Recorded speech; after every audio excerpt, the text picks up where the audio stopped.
Alright, et de retour sur les ondes de Radio Mojo 94.00. On est en direct et il y a du monde dans le studio, hein, comme d'habitude. Bonjour les gars. Salut. Hello. Alors... Salut Valentin, salut Radio Mojo. Ouais, bah oui, enchanté. Du coup, je vous laisse présenter votre projet, mes chers amis. Et puis voilà, on va lancer une pièce sonore pour ceux qui nous écoutent. En tout cas, je vous invite à vous poser tranquillement et écouter cette émission dans le plus calme des repos. Ou dans une voiture. Donc on va écouter. Donc bonjour, on va écouter des enregistrements d'un copain qui s'appelle Jared. Que j'ai rencontré en Californie, qui a une bonne cinquantaine et qui donc est sculpteur,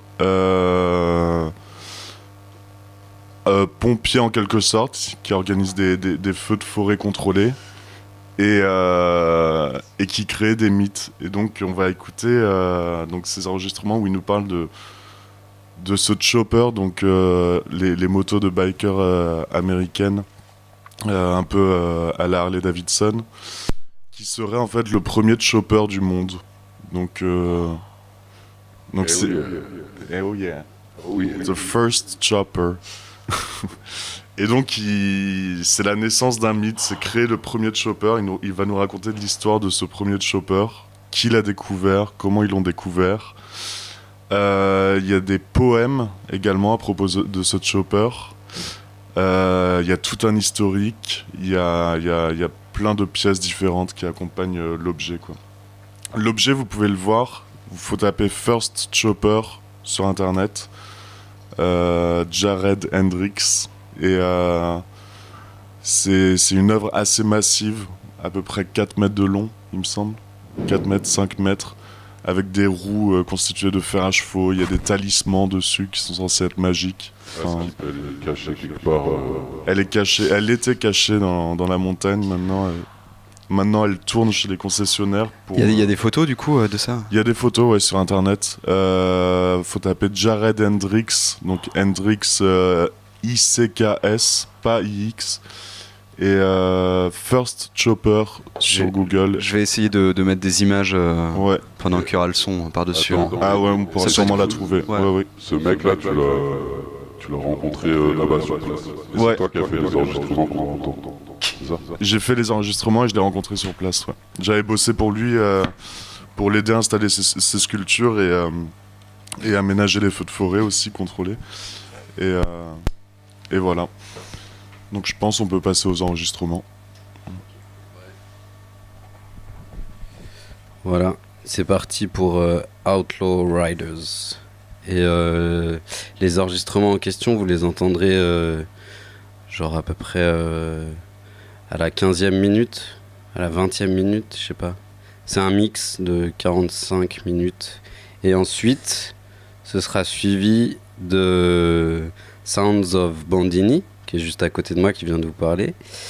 Et après, si on a le temps aussi, on va mettre une autre pièce sonore qui concerne plus ou moins les métros de Paris et de Bruxelles. Voilà. Bah, bonne écoute sur Outlaws Riders et Nick Labac.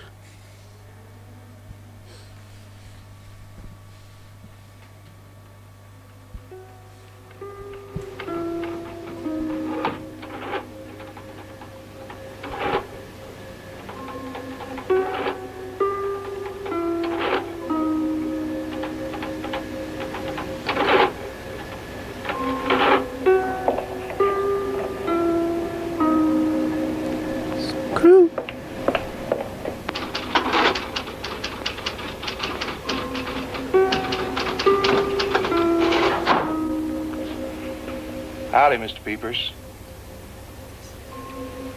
Hello. Can I help you? Yeah, you can open your safe.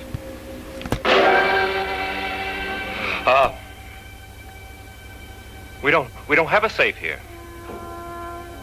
Open the safe. I tell you, we don't have a safe. We pay everything by check here. We don't have a safe. Get over there. Move.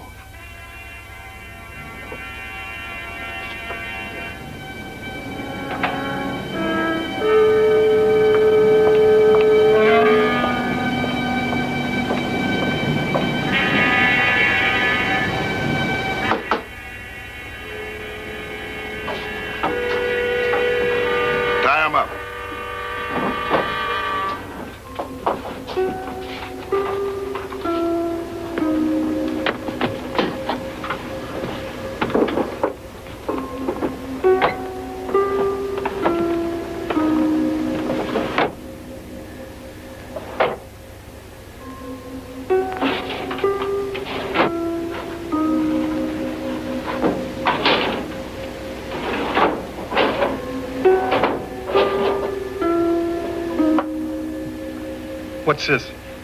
Oh, that's petty cash. I forgot about it. On the road again. Okay. Yeah, right. Light and breezy. Don't let it go down, whatever. 1, 2, 1, 2, 3, 4.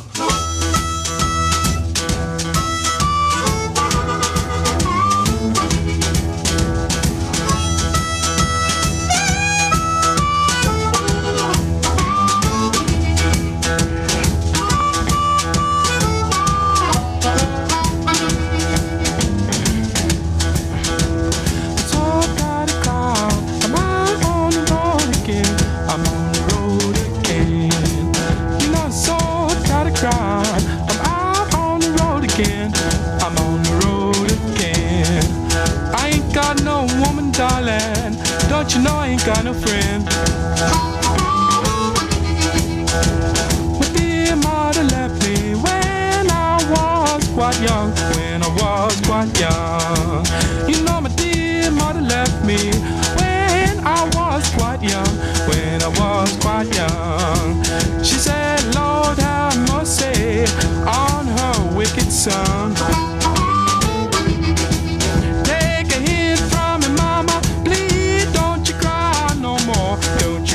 No more. Take a hint from me, mama. Please don't you cry no more. Don't you cry no more. Don't you know, put it down soon one morning down the road I'm going. I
Skycap 2 has cited possible suspects, Fulton Mill robbery. Please acknowledge. 812 here, 8 miles from Bevins County cutoff. Skycap 6, east of Sangre Ridge. All units proceed. 812 on the way. Skycap 2 not maintaining visual until ground units in position. Subjects armed and are to be considered extremely dangerous.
Well, I left Kentucky back in '49 and went to Detroit working on assembly line. The first year they had me putting wheels on Cadillacs. Every day I'd watch them beauties roll by, and sometimes I'd hang my head and cry, 'cause I always wanted me one that was long and black. One day I devised myself a plan that should be the envy of most any man. I'd sneak it out of there in a lunchbox in my hand. Now getting caught meant getting fired, but I figured I'd have it all by the time I retired. I'd have me a car worth at least $100 grand. I'd get it one piece at a time, and it wouldn't cost me a dime. You'll know it's me when I come through your town. I'm gonna ride around in style, I'm gonna drive everybody wild, 'cause I'll have the only one there is around. So the very next day when I punched in with my big lunchbox and with help from my friend, I left that day with a lunchbox full of gears. I've never considered myself a thief, but GM wouldn't miss just one little piece, especially if I strung it out over several years. The first day I got me a fuel pump, and the next day I got me an engine and a trunk. Then I got me a transmission and all the chrome. The little things I could get in my big lunchbox, like nuts and bolts and all four shocks, but the big stuff we snuck out my buddy's mobile home. Now up to now my plan went all right till we tried to put it all together one night, and that's when we noticed that something was definitely wrong. The transmission was a 53 and the motor turned out to be a 73, and when we tried to put in the bolts, all the holes were gone. So we drilled it out so that it would fit, and with a little bit of help from an adapter kit, we had that engine running just like a song. Now the headlights, there was another sight. We had two on the left and one on the right, but when we pulled out the switch, all three of them come on. The back end looked kind of funny too, but we put it together, and when we got through, well, that's when we noticed that we only had one tail fin.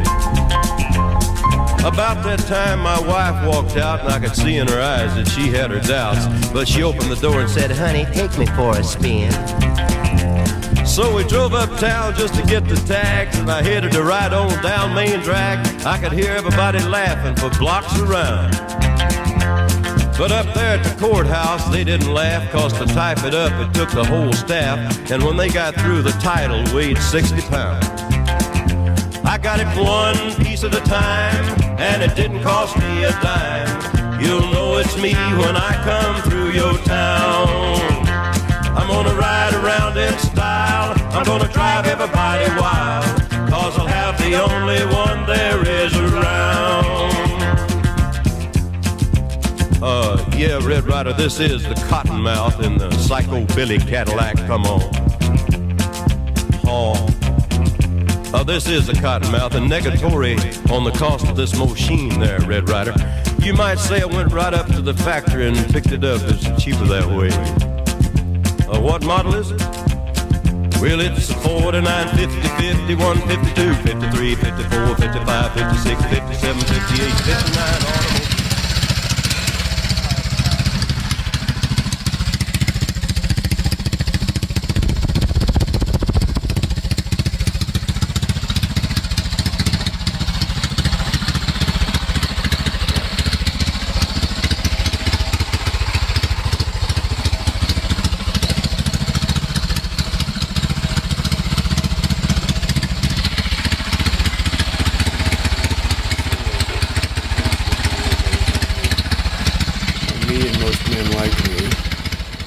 Cleans out the stories and manipulations of the shoulds, ought-tos, the have-tos.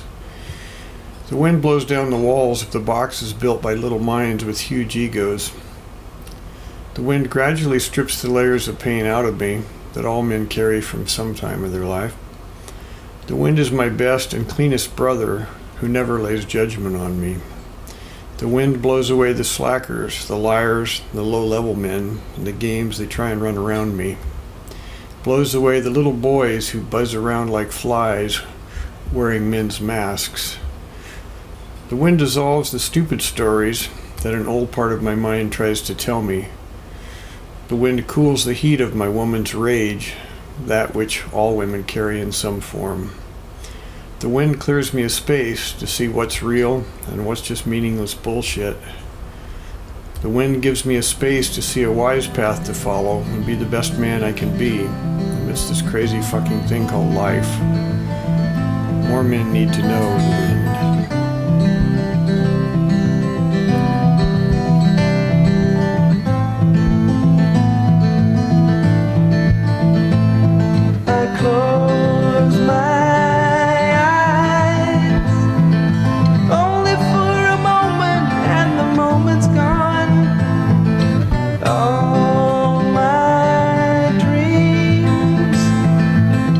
Before my eyes, a curiosity.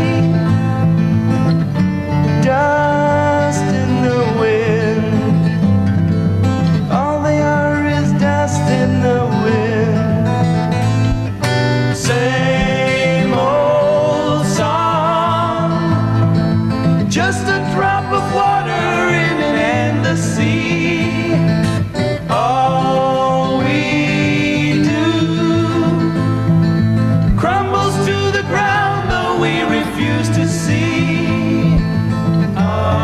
Dust in the wind. All we are is dust in the wind.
That society says are okay. Men who don't have to have predictability and the delusions of security to really live life and enjoy life. Men who have little tolerance for people's bullshit and their stories to try to manipulate others. Men who see through society's little games and try to keep people small with them. Men who clearly know the difference between real men and boys with good masks. Men who often slam truth on the table when too much bullshit's being spoken. Men who know the value of keeping themselves in a tribe of good men. Men who feel what life's about, not just live in their heads. Men who know the difference between real integrity and skilled bullshit. Men who are clear about what kind of men they want to have their back. Men who know how to push their limits and work their edges and why they want to do so. Men who intentionally explore themselves to see who they want to be and what their life is really about. Men who honor personal space for themselves and others. Men who know the value of respect and don't settle for less. Men who can watch themselves and not do stupid knee-jerk shit because of their feelings and reactions. Men who aren't slackers, but clearly know the value of taking time off to reflect on where their life is at. Men who pay attention to God's handiwork and the beauty of nature and how they might fit into the bigger deal. Men who actually know how to listen to the wind.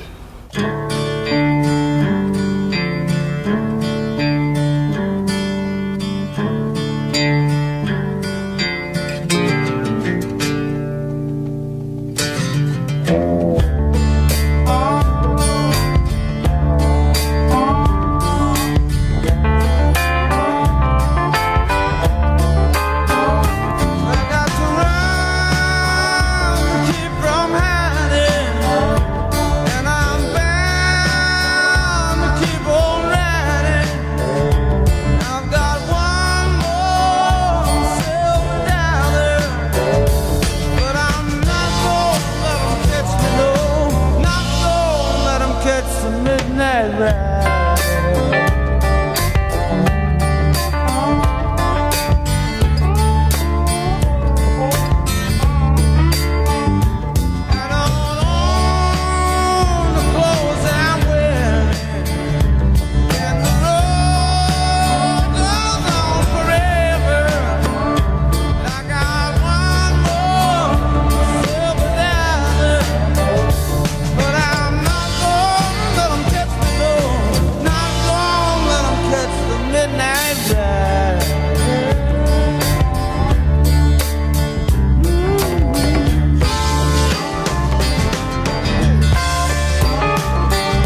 towards the end of the century in Northern California, there was still all these legends floating around about this strange mystic biker dude that was in the area in the 1930s and 1940s, and a lot of kind of residual mythology floating around in the biker circles up on the North Coast in California.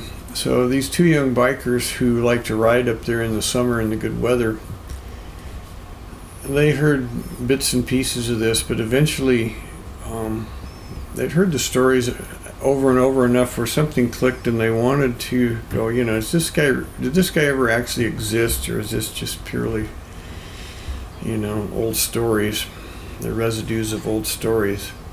So they kind of made it a quest on their normal summer vacation thing on their bikes, particularly up riding back roads and stuff in Humboldt County. They made this thing into a quest because they kept hearing more and more of these stories, and they kept thinking, God, maybe this guy actually existed. Maybe he had this completely insane, radical motorcycle thing that everybody talks about. So they started making a point to ask, old biker guys around the area, and just old timers in general, whether they knew anything about this guy and this motorcycle. And they kept getting, more and more people saying, yeah, we don't really know much, but, yeah, the guy was up here, there's a lot of the old timers knew him and stuff. So one day they're at a store in this little hole in the road general store bar in Humboldt County, and they're sitting out on the porch having a beer, and this really crazy old dude drives up in an old beat up pickup, and he looks at him kind of funny and shakes his head, and he looks at their bikes, and their Harleys, and he said, well, those are pretty damn fancy, and he just kind of laughed and walked into the store and came back out with whatever he bought and got in, just started getting his truck, and he looked over and he said, don't scratch up those damn things. He says they're way too shiny. So anyway, they didn't meet the guy again for a while. Then they ran into him again, and they had a beer with him, and they kind of got to know him, and anyway, they got to be friends with the old guy. He had a ranch up on the mountain, and really sharp old guy, but he had a real twisted sense of humor, and he loved to fuck with them just as young pups, and obviously enjoyed it. So anyway, after a couple summers of them coming up to the ranch and hanging with him and stuff, and finally one day they're sitting out on the porch, and he said, yeah, there's something I need to talk to you guys about. He says, you've been on this quest out here and one thing and another, so we need to talk about something. He says, go over there in the back of the barn, back there in the back room under that old tarp, lift up that old tarp and see what's there, and we need to talk about it. So anyway, they go back in the barn and look under this old tarp, and there's the friggin' motorcycle. There's the legend, is right there, been in the barn the whole time. He's just been fucking with them. And fucking with him, but now he's let them see the Holy Grail.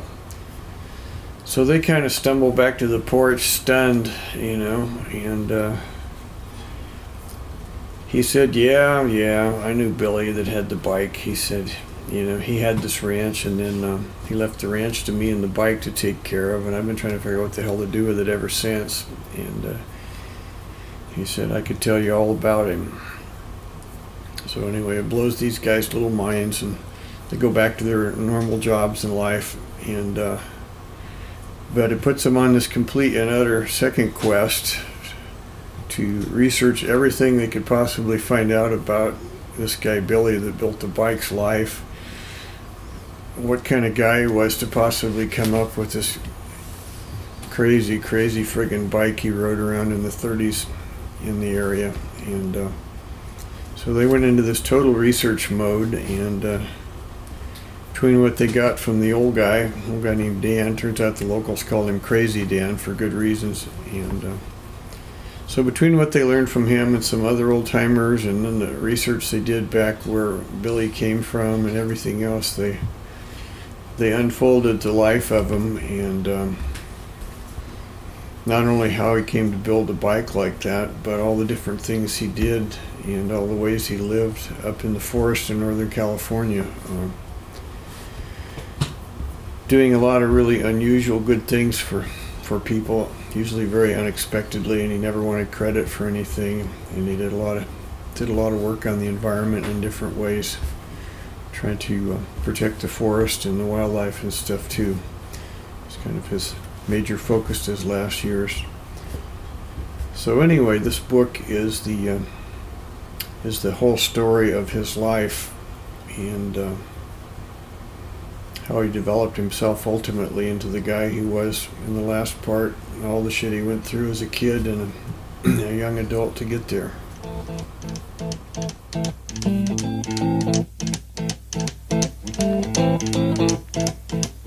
Rumors spreading round.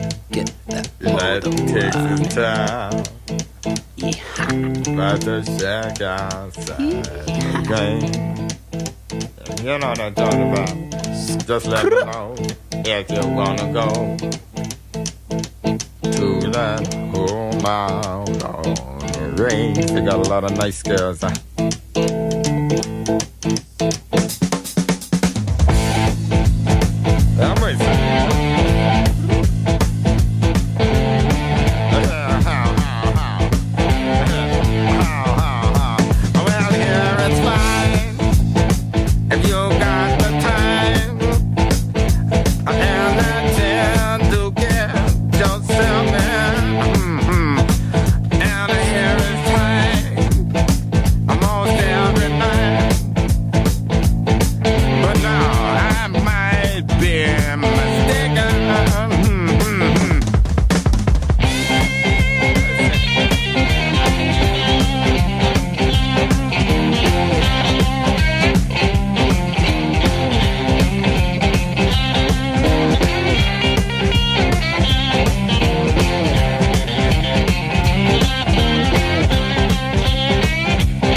Thinking you not getting out. I'm telling no, you playing I'm telling no G's, you playing with emoji.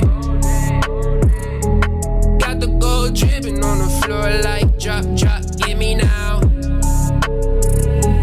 Hands in the air like this, like clap, clap, get it down. I see many clowns, I see the many smiles. Top down, I'm ready now, please thinking you not getting out. I'm telling no G's, you playing with emojis. I'm telling no G's, you playing with emojis.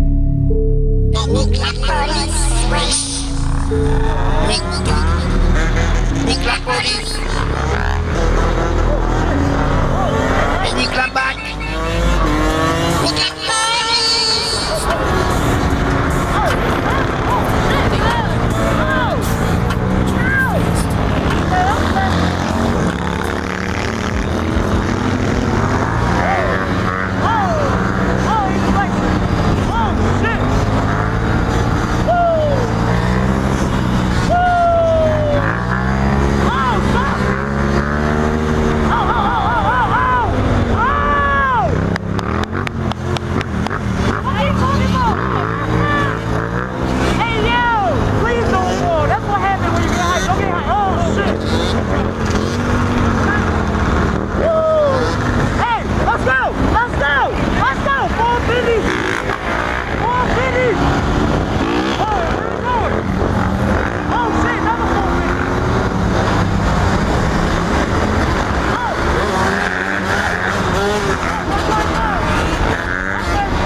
You need to know that I'm a rider.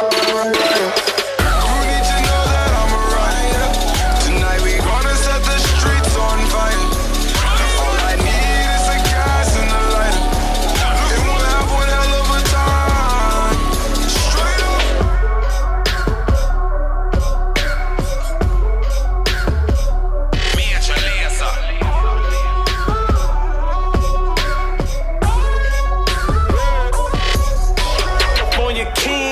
condo, got a motherfucking big screen by the front door. Got a guest bedroom filled up with fur coats. Nigga, ain't no room in this bitch to even jump rope. Yeah, the fire and desire, and I'm higher than my prior. My attire, I acquire, might require, I'm a liar. Whoa, might accept you and deny you, no denial. I'll be in the courtroom on the table screaming, Guadeloupe, Guadeloupe.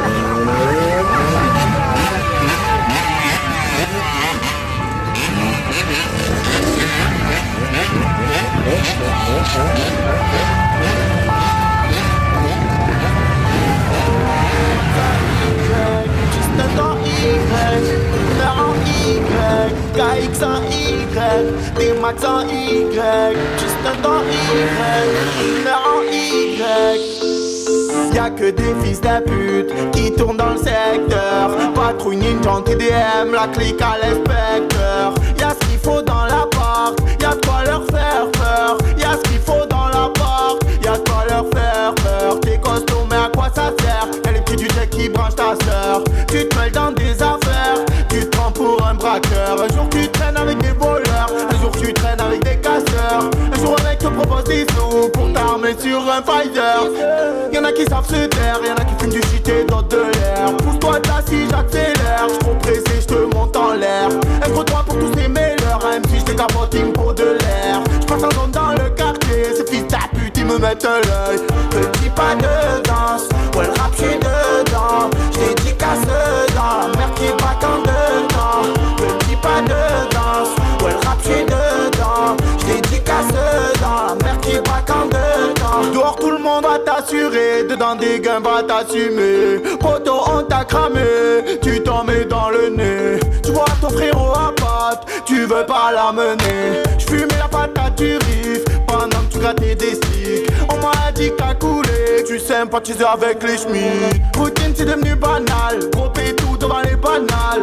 J'rentre chez moi j'suis en fumette, j'bois d'oasis, fraise, banane. J'suis bandit sur le jarret, j'croise des fans qui prennent des photos. Prends pas trop la confiance, j'suis gentil mais t'es pas mon poteau. Sur Ali elle est tempête bonne, mais à la base c'est une chamelle. Black Chanel. Je me mets bleu sous osé, ma tête tourne, elle va exploser. Ça fait 13 ans que je rappe, j'ai encore faim de poser. Je serai tout tête, je fais les 100 pas, alors que tu as deux doigts d'être millionnaire. Petit pas de danse, ouais le rap j'suis dedans. J't'ai dit casse-dedans, merde qui va quand dedans. Petit pas de danse, ouais le rap j'suis dedans. J't'ai dit casse-dedans, merde qui va quand dedans. Des fois j'suis sur les nerfs, alors j'fais le mac avec les banales. Et quand j'passe à la sioux, j'fais cracher le moteur du banal. Trop d'embrouilles, que ça passe du coq à l'âne. Dehors c'est quoi dedans, donc mon petit vas-y range ta lame, t'es max en Y. Oh le con Y.